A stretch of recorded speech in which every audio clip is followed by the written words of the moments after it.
नए साल के इस अवसर पर कैलाश पर्वत में भगवान शिव ने गणेश को आदेश दिया कि इस नए बरस से कोई भी भूखा नहीं सोना चाहिए। जाकर सभी भूखों और जरूरतमंदों को खाना बांटो। और अब गणेश भी पिताजी का आदेश पूरा करने के लिए साधारण गांव वाला बन के चले गए और भूखे लोगों को खाना बांटना शुरू कर दिया। अब गणेश थक गए और गंगा किनारे आराम करने के लिए गए।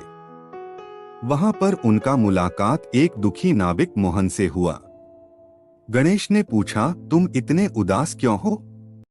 अब तक तुम अपने घर क्यों नहीं लौटे हो? मोहन ने कहा, 2 दिन से मुझे काम नहीं मिला है और मेरी पत्नी और छोटे बच्चे कल से भूखा है।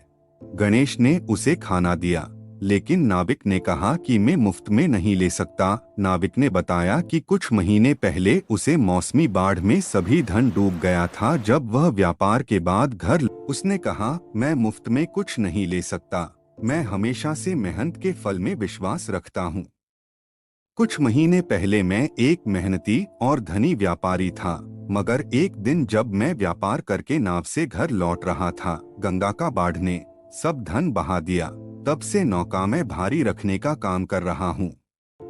अगर आप मेरे लिए कुछ काम है तो कृपया मुझे काम दो। अब गणेश मोहन से प्रभावित होकर कहा, मुझे खेद है, मेरे पास तुम्हारे लिए कोई काम नहीं है, लेकिन तुम्हें नया साल मुबारक हो और तुम्हारी इच्छा पूरी हो। ऐसा कहकर गणेश चले गए।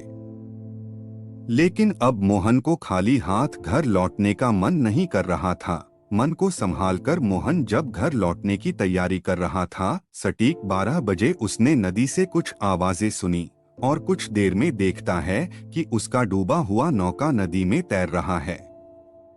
उसने उसे पहचाना और बहुत सारे खाने और उपहार के साथ अपने घर लौट आया।